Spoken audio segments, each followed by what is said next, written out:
성도 여러분, 한 주간 평안하셨습니까? 오늘 하나님께서 저와 여러분에게 주시는 말씀은 마태복음 16장 13절부터 20절까지의 말씀입니다.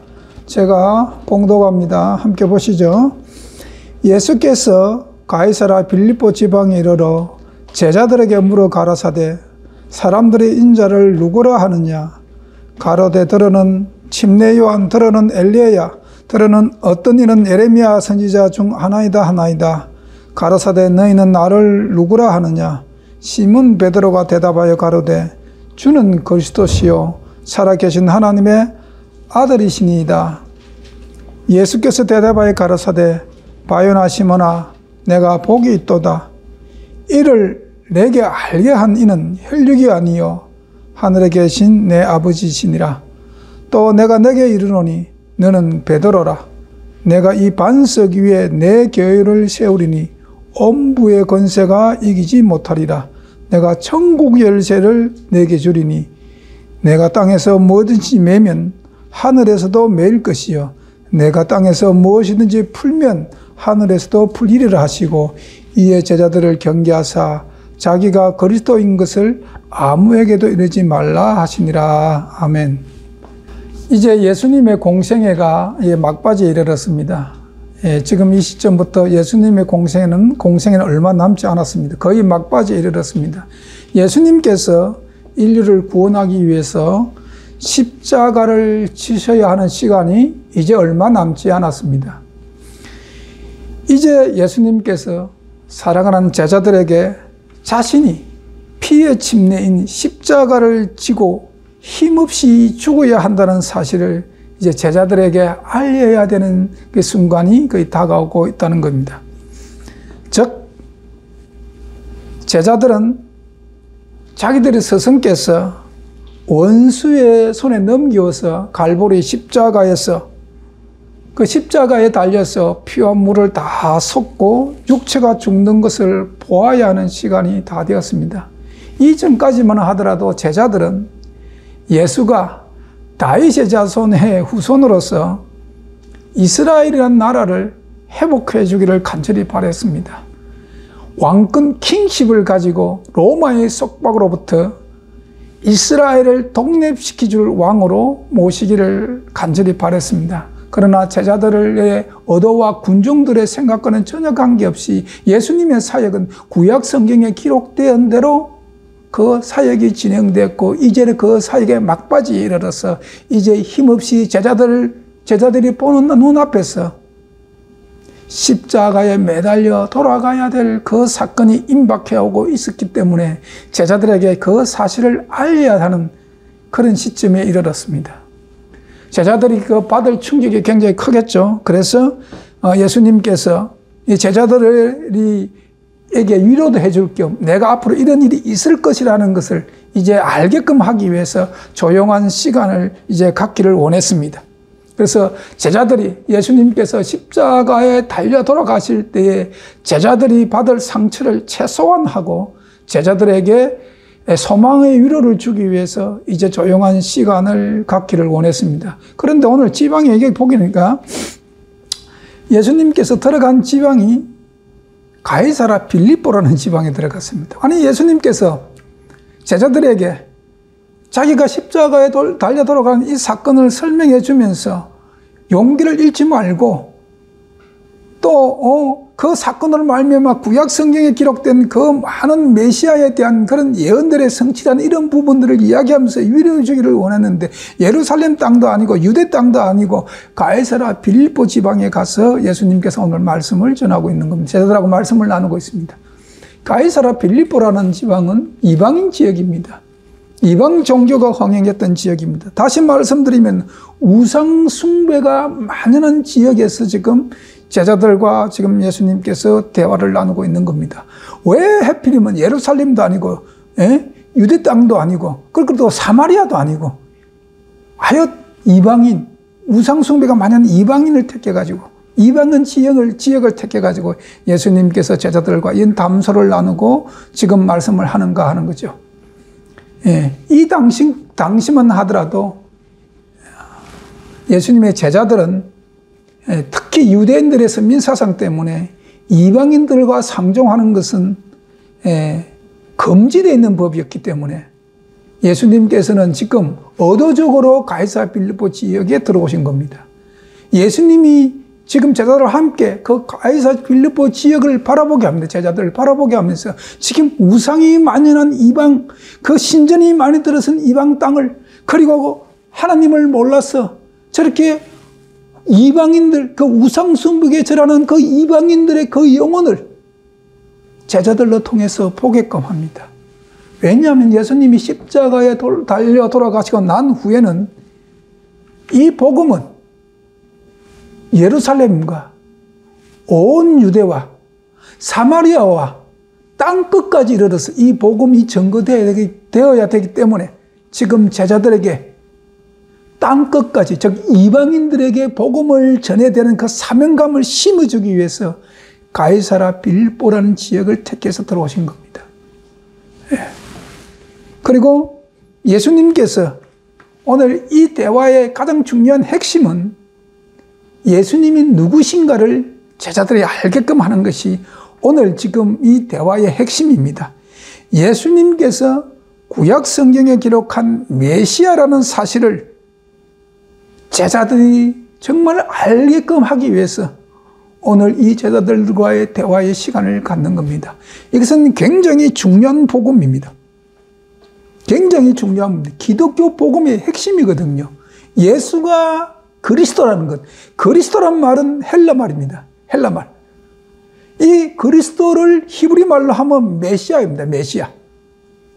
메시아 그리스도는 구주로 기름 부은 자라는 뜻입니다. 기름 부은 자. 누가 누구에게 기름을 부었는가?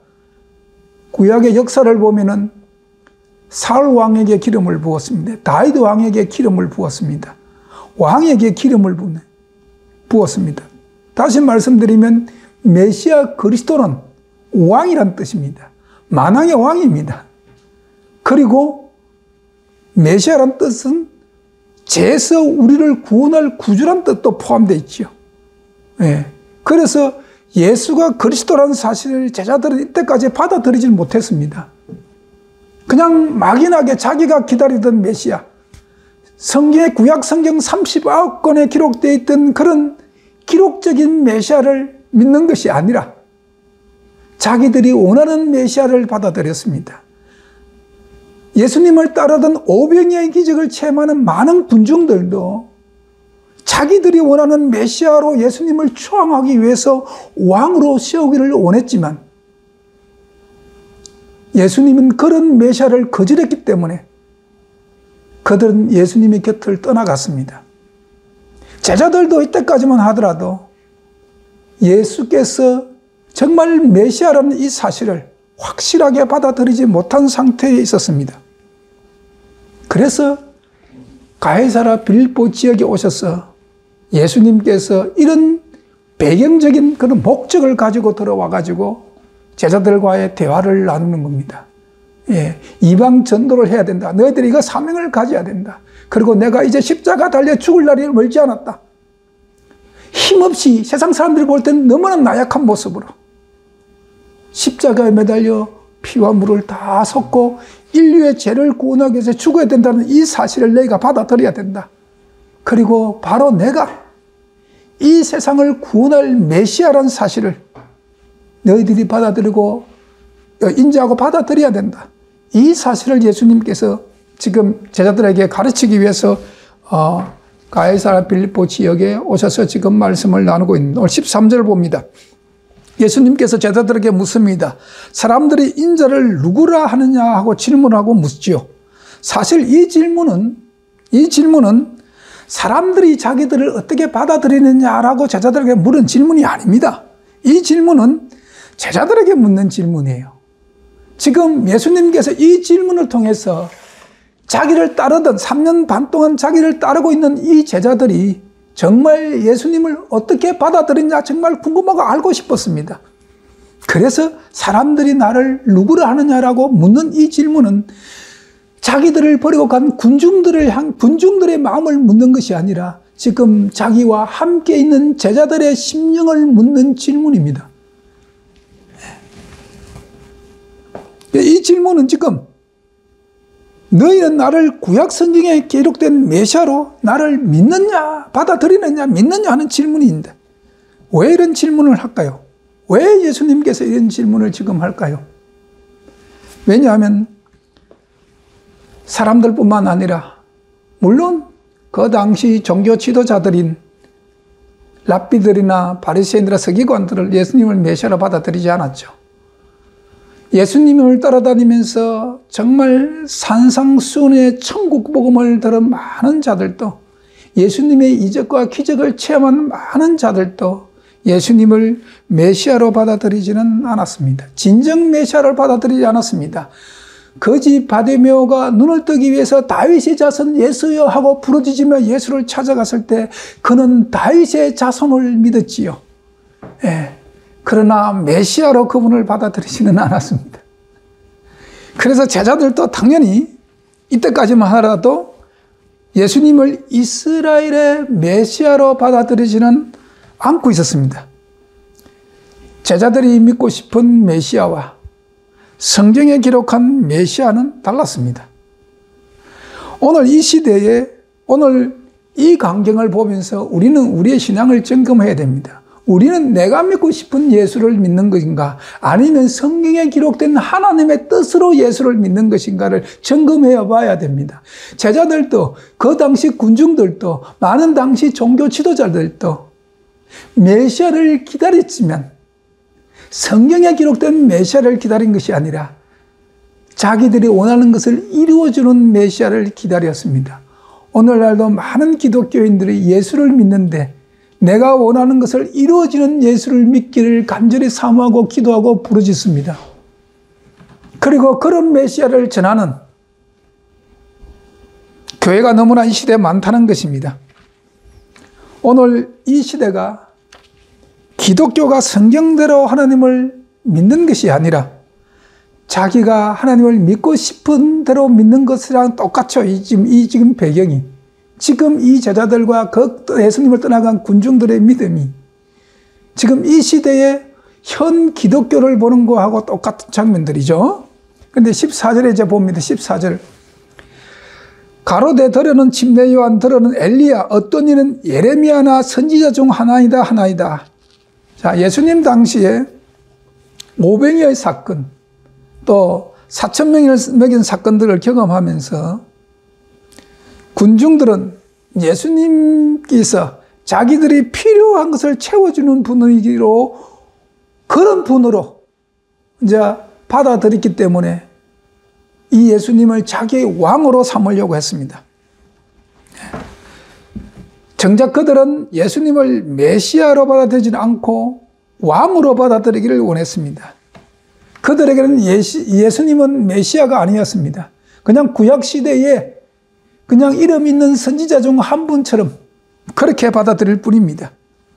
이 대답은 이 시대를 살아가는 모든 기독교인들에게 자신들의 신앙을 다시 한번 되돌아보는 계기가 되기를 바라는 간절한 마음이 제가 듭니다. 이 광경을 보면서 오늘 우리도 예수님이 진정 메시아인가?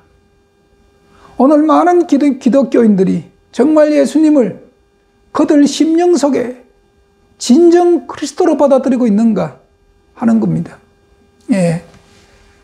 그러니까 이제 선지자 중에 하나이다라고 이야기하니까 예수님께서 이 제자들이 내가 저희들에게 하는 질문의 뜻을 깨닫지 못했구나.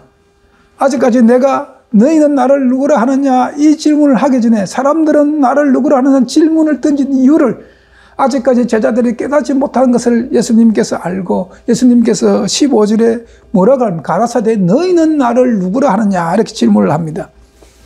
첫 번째 질문이 사람들이 자기를 어떻게 생각하느냐가 아니라 바로 너희는 나를 누구라 하느냐라는 질문을 하고 싶었던 겁니다. 그런 뜻으로 질문을 하시는 겁니다.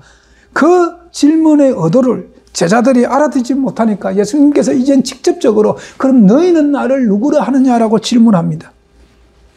오늘 이 시대 이 질문은 저와 여러분에게 오늘 이 시대 모든 기독교인들에게 던지는 예수 그리스도의 질문이 되시기를 간절히 바랍니다. 예수님께서 왜 이 질문을 하고 있는가? 너희는 나를 누구라 하고 있느냐? 왜 이 질문을 예수님께서 지금 이 시간에 하고 있는가 하는 것이죠. 조금 있으면은 자기는 십자가를 지고 죽어야 합니다. 자기가 죽고 나면 이 세상 끝까지 복음이 전해져야 하는데 그 사명을 지금 이 제자들이, 지금 예수님과 함께 있는 이 제자들이 맡아야 하는데, 제자들이 자신을 진정한 메시아로 받아들여야 이 복음이 완성될 수가 있는데,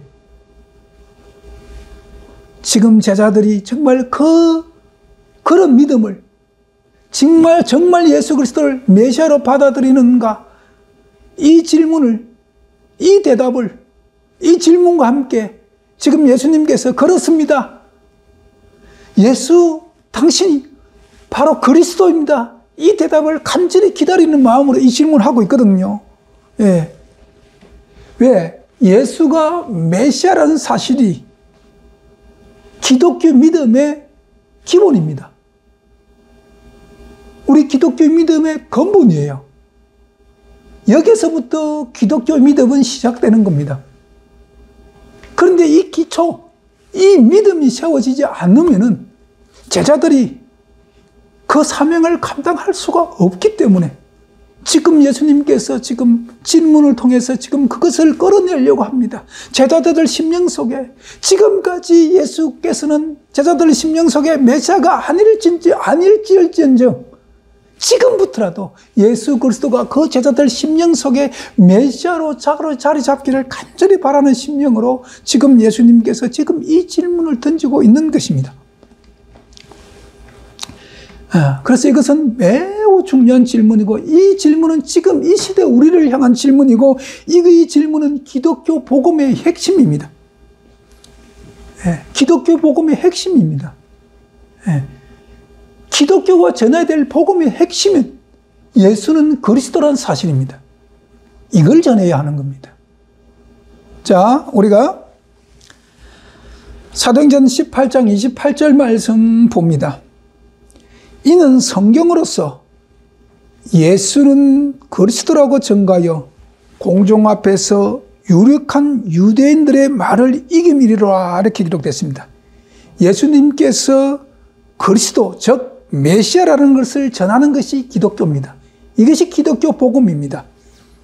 성경 전체는 66권입니다. 성경 전체는 예수님이 메시아, 즉 그리스도라는 사실을 말하고 있는 것입니다. 성경의 주인공은 예수님입니다. 그렇기 때문에 복음의 핵심은 예수가 되어야 되는 겁니다. 예. 이 사실을 믿고 깨달아야만 복음의 사역을 감당할 수가 있는 것입니다. 그런데 아직까지 제자들은 그 사실을 마음속 깊이, 심령속 깊이 깨닫지 못하고 있었거든요. 예. 이 사실을 깨달아야만 그런 자들에게 하나님의 사역이 맡겨지고, 그런 자들에게 그 맡겨진 사역이 완성될 수가 있는 것입니다. 지금 예수님께서는 제자들을 바라보면서 이 믿음을 올바로 깨닫고, 이 믿음을 심령 속에 되새기며, 이 믿음을 간직하고 남은 사역을 감당하기를 간절히 바라는 마음으로 지금 이 질문을 하고 있는 겁니다. 그런데 16절에 베드로가 입을 엽니다. 시몬 베드로가 대답하여 가로되 주는 그리스도요 살아계신 하나님의 아들이시니다. 주님께서 그렇게 기다리던 대답이 시몬 베드로 입을 통해서 듣게 되었습니다. 예수님이 얼마나 기뻤을까요? 얼마나 기뻤을까요? 예수는 그리스도시니다. 이 대답은 매우 중요한 뜻을 포함하고 있는 것입니다. 여러분, 기독교 복음의 핵심입니다. 예수는 그리스도라는 것. 우리가 전해야 될 복음의 핵심입니다. 예수는 그리스도라는 것. 기독교 역사 전체의 복음의 핵심입니다. 이 핵심이 없이는 올바른 복음을 전할 수가 없습니다. 그런데 베드로 입을 통해서 지금 예수님께서 그 대답을 들었습니다. 얼마나 기뻐할까요? 왜요? 예수는 그리스도란 그 복음에는, 그 뜻에는, 그 대답에는 매우 중요한 뜻이 내포되어 있기 때문에 그렇습니다. 어떤 뜻이 내포되어 있느냐? 첫 번째, 예수님은 모든 인류의 죄를 담당하신 분이라는 겁니다. 예수님은 저와 여러분의 죄를 대신 지시고 우리를 사망에서 구원하신 분이라는 사실입니다. 예수님은 우리의 구주라는 사실입니다. 마태복음 1장 21절에 아들을 낳으리니 이름을 예수라 하라 이렇게 합니다. 예수 이름의 뜻이 뭐냐? 이는 그가 자기 백성을 저희 죄에서 구원할 자심이라 하니라. 오직 인간의 죄 문제를 해결할 수 있는 분은 예수 그리스도 뿐이라는 사실입니다. 이게 예수는 그리스도라는 뜻 안에 포함되는 매우 중요한 이유입니다. 사도행전 4장 12절에 뭐라고 기록되어 있습니까? 이천한 만민에게 구원을 얻을 다른 이름을 주신 적이 없다. 네. 인간이 구원을 얻는 것은, 인간의 죄에서 해방될 수 있는 길은 오직 예수로 말미암아 이루어진다는 사실입니다. 그게 예수는 그리스도란 뜻이 갖고 있는 첫 번째 뜻입니다. 저와 여러분이 죄 문제를 해결하고 어떻게 구원을 받습니까? 예수 그리스도가, 그분이 우리의 죄값을 대신 치러주고 그분이 우리 죄를 친히 담당하셨기 때문에 우리가 죄에서 해방되고 우리가 구원을 받을 수 있는 것입니다. 예수 그리스도라는 이름 뜻 자체는 바로 그 뜻이 포함되어 있는 것입니다. 그래서 기독교 복음의 핵심입니다. 두 번째, 예수는 그리스도라는 뜻 자체 갖고 있는 두 번째 의미가 뭐냐? 예수님께서 모든 인간들의 삶의 표준이라는 것을 받아들여야 된다는 겁니다. 그분처럼 살아야 된다는 것을 지금 말씀하고 있는 겁니다. 인간이 어떻게 사는 것이 참된 삶인가? 인간이 어떻게 인간으로 살아야 되는가? 그 모든 샘플 기준이 예수 그리스도라는 겁니다. 예수는 그리스도란 그 이름 자체는, 예수는 인간의 롤 모델이라는 뜻입니다. 인간이 어떻게 살아야 되는가? 샘플이라는 뜻입니다. 저와 여러분이 죄 문제에서 죄를 해결받고 그 난 후에 어떻게 살아야 되는가? 그 답이 예수 그리스도라는 사실입니다. 그게 예수는 그리스도란 그 뜻 자체입니다. 예. 즉 타락한 인간, 아담의 선악과로 말미암아, 아담의 범죄로 말미암아 인간의 본질이 죄의 본질로 타락한 본질을 가지고 태어났습니다. 인간의 본질이 저와 여러분이 회복되어야 되는데, 인간이 본질이 회복시킬 수 있는 유일한 길은 저와 여러분 모든 인간들, 타락한 본질을 가지고 태어난 모든 인간들, 잃어버린 인간의 본질, 하나님의 형상을 회복하는 유일한 길은 예수님의 삶을 따라 사는 길입니다. 그것이 예수는 그리스도란 뜻입니다. 자, 사도 바울은 어떻게 이를 어떻게 자신의 마음을, 이 예수님을 닮고자 하는 마음, 이 마음을 사도 바울은 어떻게 표현했느냐? 빌립보서에 봅니다. 빌립보서 3장 12절 14절 말씀, 12절에서 14절까지 말씀 봅니다. 내가 이미 얻었다 함도 아니요 온전히 이루었다 함도 아니라 오직 내가 그리스도 예수께 잡힌 바 된 그것을 잡으려고 쫓아가노라. 형제들아, 나는 아직 내가 잡은 줄을 여기지 아니하고 오직 한 일, 즉 뒤에 있는 것을 잊어버리고 앞에 있는 것을 잡으려고 표대를 향하여 그리스도 예수 안에서 하나님이 위에서 부르신 부름의 상을 위하여 쫓아가노라. 여러분, 사도 바울의 심정을 이해하십니까? 사도 바울은 다메섹 도상에서 예수 그리스도를 만났습니다. 그렇게 자기가 핍박하던 예수 그리스도를 만났습니다. 그리고 그분이 의요, 그분이 선이요, 그분이 메시아라는 것을 받아들였습니다. 그리고 나서 그의 삶은 오직 예수를 표대로 삼고 달려가노라. 정말 예수 그리스도처럼 살기를 소망하고 갈망했던 바울의 심정을 여러분 이해하십니까? 오늘 많은 기독교인들이 이 심령, 사도 바울의 심령을 우리들 심령 속에 간직하고 회복해야 됩니다. 이 예수 그리스도의 심정, 이 사도 바울의 심정을 회복하는 길은 예수가 그리스도란 예수는 그리스도란 그 뜻을 깨닫고 새기는 것입니다. 자, 베드로가 예수는 그리스도시여라고 고백했습니다. 그러자 예수님께서 18절에 베드로에게 뭐라고 합니까?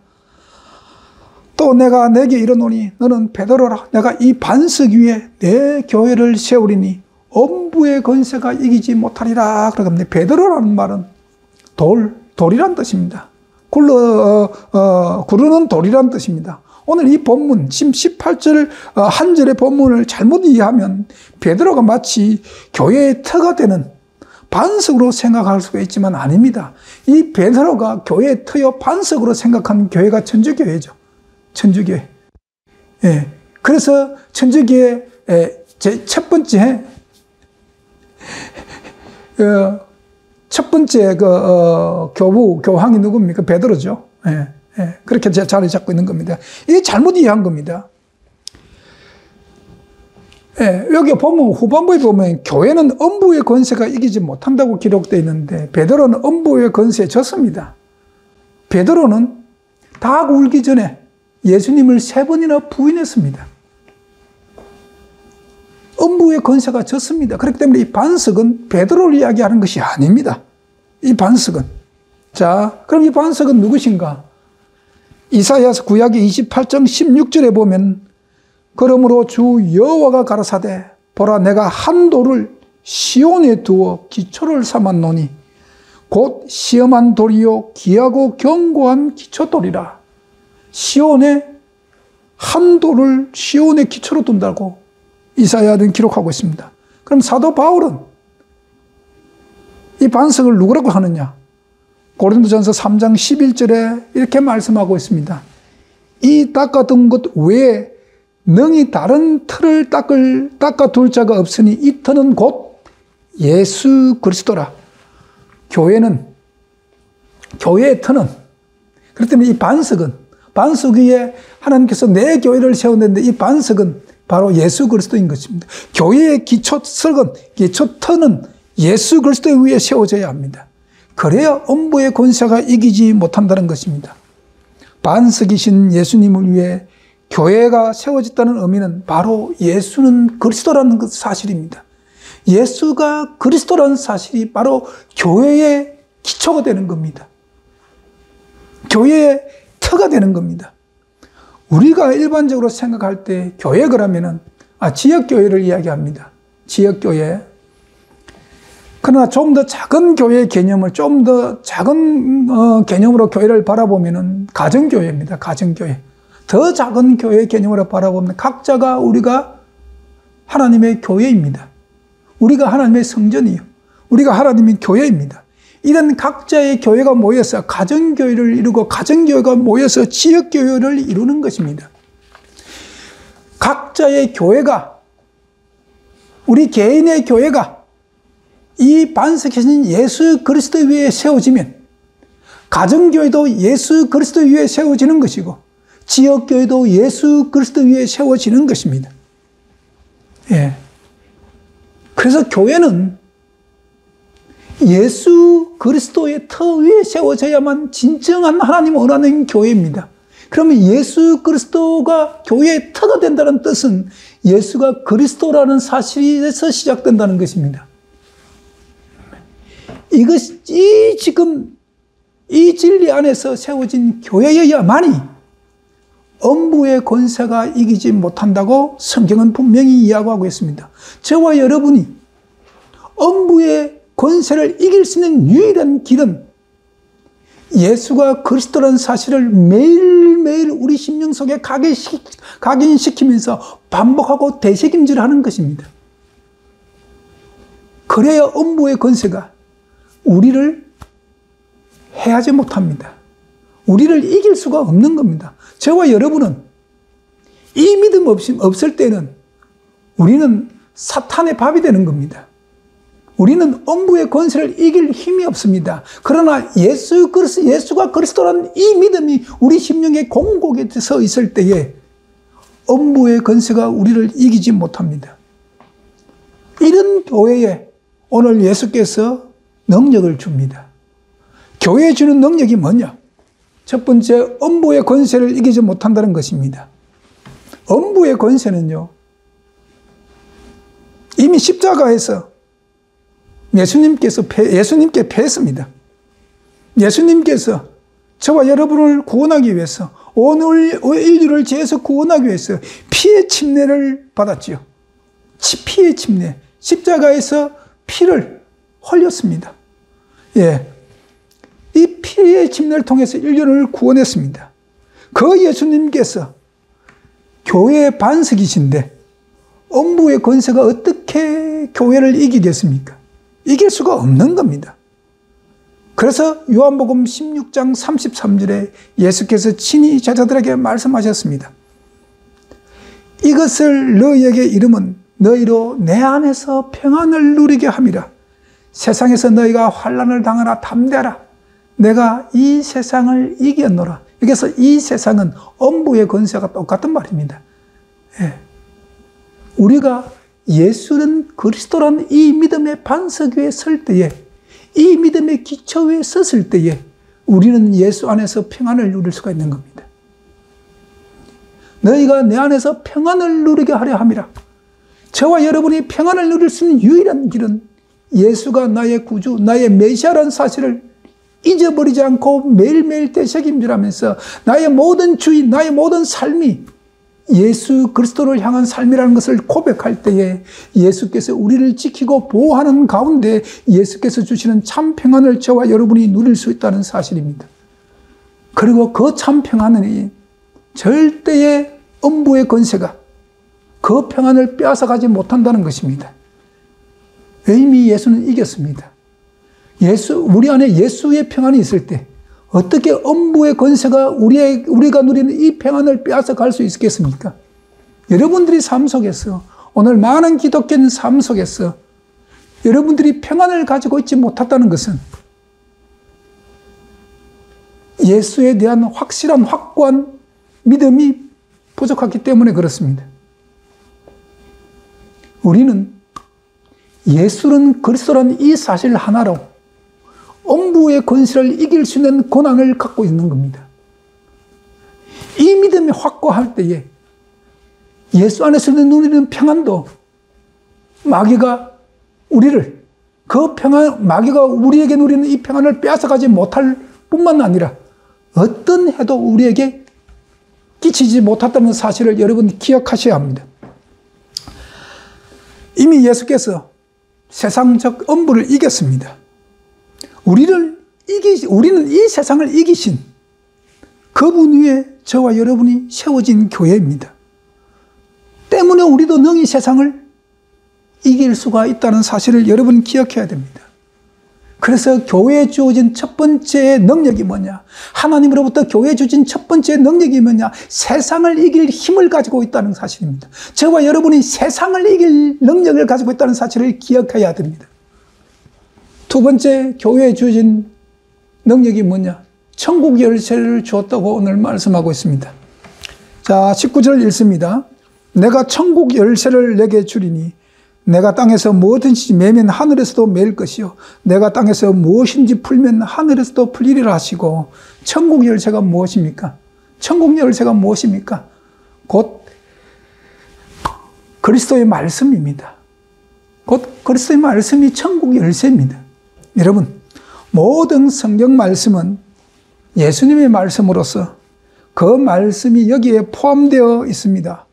이 말씀인 하늘문을 열고 닫을 권세가 있다고 오늘 이야기하고 있고, 이 말씀대로 살 때에 천국문을 열 수 있는 권세, 천국 열쇠를 준다는 겁니다. 여러분, 다시 한번 사도행전 18장 28절을 제가 다시 한번 읽습니다. 여러분, 이 심정을 가지고 사도행전 18장 28절의 말씀을 깊이 한번 묵상해 보시기 바랍니다. 천국 열쇠, 성경 말씀이 천국 열쇠입니다. 이 성경 말씀, 그리스도의 말씀이 하늘문을 여는 열쇠라는 것입니다. 그렇기 때문에 제자들이 이 복음을 전합니다. 사도행전 18장 28절 여러분 다시 한번 깊이 묵상하시기 바랍니다.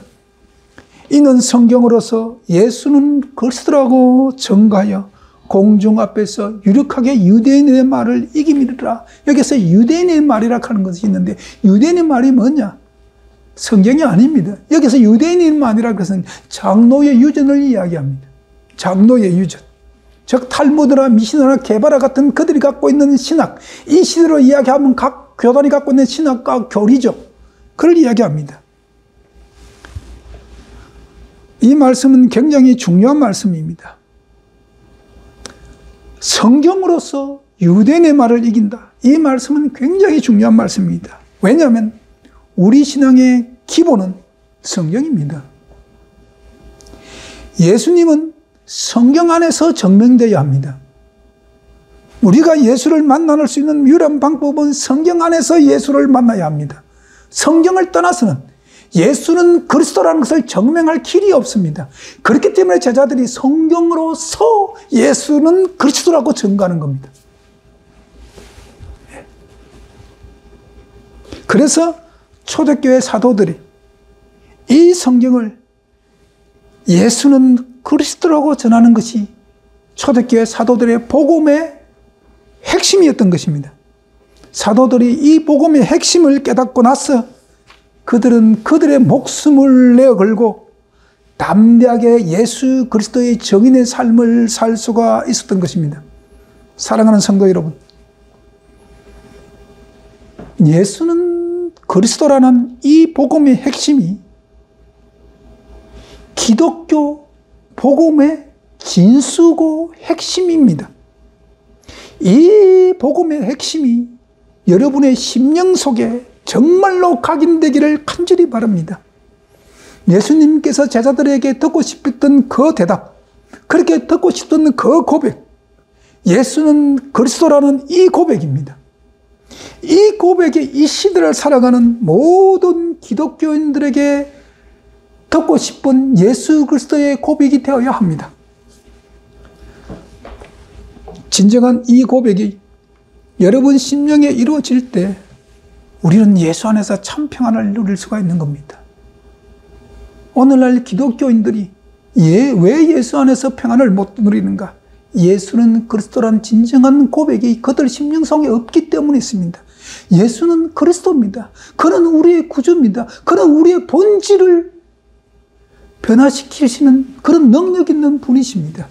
우리는 비록 혈육으로 죄의 본질을 가지고 태어났지만 그분은 우리의 죄의 본질을 바꿀 수 있는 능력 있는 분입니다. 그게 메시아입니다. 그게 그리스도입니다.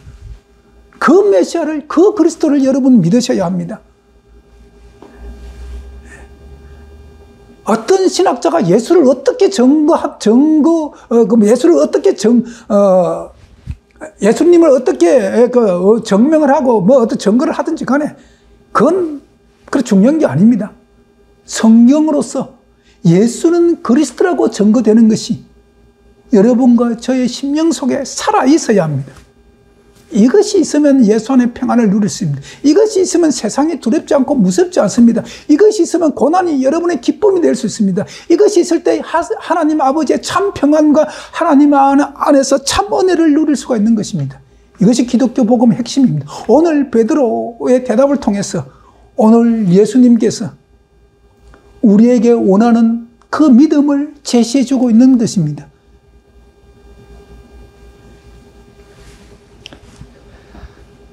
이 고백을 진정으로 이루어진 자에게 여러분 너전비 성령이 임할 것입니다. 이 고백 없이는 복음 들고 나갈 사명을 감당 못합니다. 오순절 마가의 다락방에서 성령을 받은 자들이 바로 이런 고백을 한 자들입니다. 이런 고백을 한 자들입니다. 예수는 그리스도라는 이 사실이 입술로 아니라 그들의 영혼을 깨웠습니다. 그들의 심령에 각인이 되었습니다. 그들에게 이른비 성령이 왔습니다.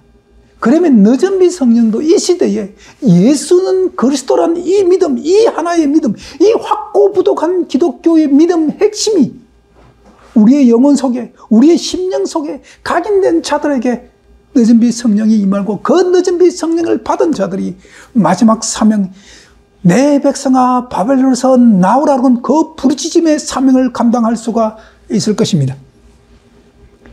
마지막 사명은 그런 자들에게 주어지는 것입니다. 사랑하는 성도 여러분, 여러분들은 이 시대의 마지막 사명을 감당하기를 원하고 간절히 소망하고 바랍니까? 그 사명을 감당하려면 여러분의 생명을 걸어야 합니다. 여러분의 목숨을 내어놓아야 합니다. 물론 하나님께서 그 가운데 여러분을 지키시고 보호해 주실 것을 저는 믿지만, 그래도 나아갈 때 죽으면 죽으리라는 그런 담대한 마음으로 나아가야 합니다. 그 담대한 마음이 어디서 나오느냐? 예수는 그리스도라는 확고부동한 믿음에서 출발합니다. 시작입니다. 이 믿음이 여러분 심령 속에 회복되어야 됩니다. 이런 고백이 매일매일 여러분 심령 속에 나와야 합니다. 이런 고백으로 하루하루 사시기를 간절히 바랍니다. 그럴 때 여러분은 하루하루 삶이 평안과 이 세상을 이기는 삶으로 꼴지어질 것입니다. 이런 매일매일 삶이 반복될 때, 마지막 사명을 감당하여 보내심을 받을 때, 주여 내가 여기 있나이다 라고 담대히 나아갈 수가 있는 것입니다. 사랑하는 성도 여러분, 저와 모든 성도 여러분, 여러분들 심령 속에 올 한 해, 아니 남은 인생에 진정 여러분의 영혼 속에, 여러분의 심령 속에 베드로의 고백처럼 예수는 그리스도이시라는 이 고백이 항상 담겨 있는 삶을 사시기를 예수 그리스도 이름으로 간절히 부탁드립니다. 기도하시겠습니다. 하나님 아버지 감사합니다. 기독교 복음의 핵심은 예수는 그리스도라는 사실을 인정하는 것입니다. 이것이 기독교 믿음의 핵심이요 기초이며 이것이 근본입니다. 오늘날 우리 기독교가 반드시 회복해야 될 믿음입니다. 사랑하는 저희 교회 모든 성도들 심령 속에 예수는 그리스도라는 이 고백이 매일매일 샘물처럼 솟아나는 그런 심령이 되게 하여 주시옵소서. 이 고백으로 이 세상을 능히 이길 수 있는 담대한 그리스도인들이 되게 하여 주옵소서. 예수님 이름으로 기도합니다. 아멘.